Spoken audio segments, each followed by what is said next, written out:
नमस्कार। एक मिनट। पूरा देश इस वक्त गैस की किल्लत से जूझ रहा है। पूरा देश इस वक्त गैस के संकट के कारण लाइनों में खड़ा हो गया है। मूर्छित होकर लोग गिर रहे हैं इस धूप में। और आज मैंने आगरा की एक खबर पढ़ी कि एक बुजुर्ग व्यक्ति की गैस सिलेंडर के लाइन में खड़े हुए मौत हो गई। इस हालत में देश पहुंच चुका है। तमाम होटल्स बेंगलोर में, चेन्नई में, मुंबई में बंद हो रहे हैं। मोरवी के अंदर गुजरात में सैकड़ों टाइल्स की फैक्ट्रियां बंद हो गई। जहां पे बच्चे रहते हैं उन हॉस्टल्स के अंदर कैंटीन बंद हो गई। दिल्ली के अंदर हाई कोर्ट की कैंटीन बंद हो गई। एक गहरा संकट देश के अंदर गैस का पैदा हो गया। लेकिन बहुत ही शर्म की बात है कि नरेंद्र मोदी जी कह रहे हैं देश में कोई संकट नहीं है। उनके मंत्री हरदीप पुरी संसद में कह रहे हैं कोई संकट नहीं है। लेकिन ये संकट प्रायोजित संकट है। ये संकट आया नहीं है, लाया गया है। और ये बात मैं क्यों कह रहा हूं, ये देश की जनता को आपके माध्यम से पता होना चाहिए। लोगों को नहीं मालूम था, हमको आपको भी नहीं मालूम था। मैंने भी रिसर्च किया तो पता चला। लेकिन प्रधानमंत्री को मालूम था, इस देश के विदेश मंत्री को मालूम था, इस देश के पेट्रोलियम मंत्री को मालूम था कि हार्मोज का समुद्री मार्ग, जो ईरान का समुद्री मार्ग है, जिस समुद्री मार्ग का लगभग 60 से 70% हिस्सा ईरान में आता है, उसी हार्मोज समुद्री मार्ग से भारत का 60% कच्चा तेल आता था। जी हां, 60% कच्चा तेल उसी समुद्री मार्ग से आता था। और उसी समुद्री मार्ग से 50% गैस आती थी।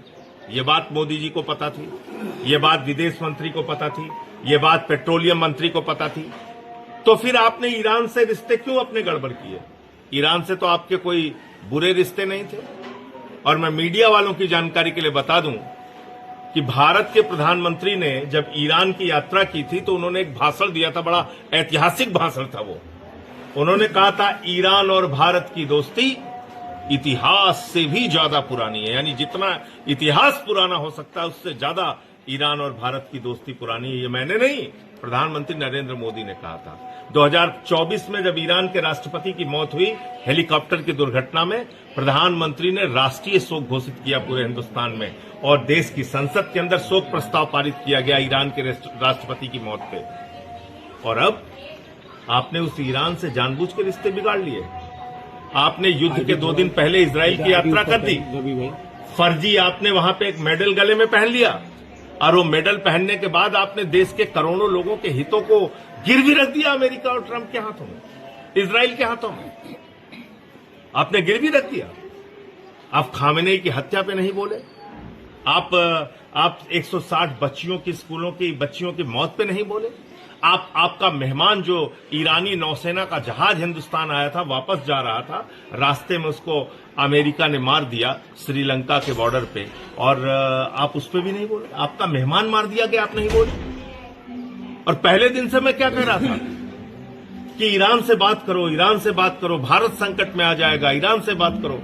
केजरीवाल साहब ने कहा ईरान से बात करो, भारत संकट में आ जाएगा। तो हमसे कहते थे अंधभक्त लोग, अरे संजय सिंह को क्या विदेश नीति आती है?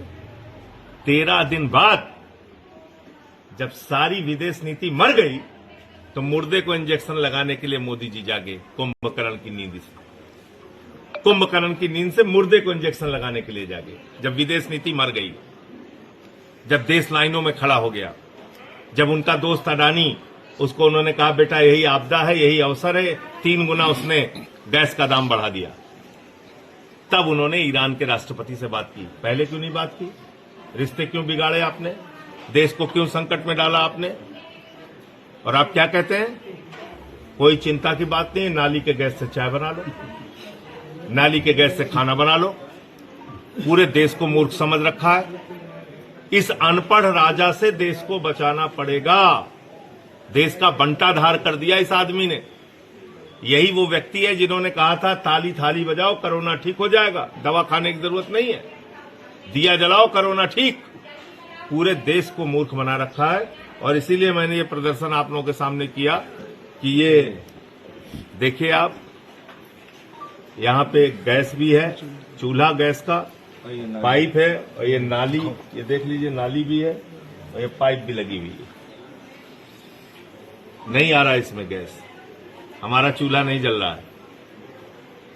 तो इसलिए ऐसी मूर्खतापूर्ण बातों से बचना होगा। ईरान के राष्ट्रपति से आपकी बातचीत हुई है प्रधानमंत्री जी, और हम सब लोग चाहते हैं कि भारत का ये संकट खत्म हो, हार्मोज समुद्री मार्ग खुले, वहां से हमारे तेल और गैस आना प्रारंभ हो। मैं तो बल्कि एक सुझाव और देना चाहता हूं। प्रधानमंत्री जी कहते हैं भारत पर कोई दबाव नहीं, अमेरिका कौन होता है हमको परमिशन देने वाला। भाजपाई भी चीख चीख के कहते हैं अमेरिका कौन होता है हमें परमिशन देने वाला, हमको जहां से सस्ता तेल मिलेगा वहां से हम खरीदेंगे। तो सीधे ईरान से खरीदो। ईरान तो आपको रुपए में तेल देता था, ईरान आपको सस्ता तेल भी देता था, तो ईरान से सीधे तेल खरीदो। अच्छा, ईरान से तेल खरीदने का एक फायदा बड़ा क्या है? बड़ा फायदा यह है कि ईरान अपना टैंकर तो उड़ाएगा नहीं, तो कम से कम भारत में तेल और गैस तो आ पाएगा। भाई ईरान से ही सीधे तेल और गैस खरीदो ना, भारत में आराम से अपने टैंकर तो उड़ाएगा नहीं ईरान, तो तेल और गैस इस देश की जनता को मिल पाएगा। भारत के हितों का ख्याल रखिए, अमेरिका, ट्रंप और इजराइल की चमचागिरी ना कीजिए। प्रधानमंत्री, मुझे इतनी बात कहनी थी। आपका कोई सवाल हो तो मोदी जी एक आज ही हुआ है कि तेल के टैंकर वगैरह वहाँ वो रास्ते से और मुझे रास्ते से आने की परमिशन मिली है, ऐसा बताया गया है। बहुत अच्छी बात है। मुझे भी पता चला है कि कल जो बातचीत हुई है, विदेश मंत्रालय के प्रवक्ता ने कहा है कि विदेश मंत्री की ईरान के विदेश मंत्री से बात हुई है और इससे अधिक हम कुछ नहीं कहना चाहते। ये विदेश मंत्रालय के प्रवक्ता का बयान था।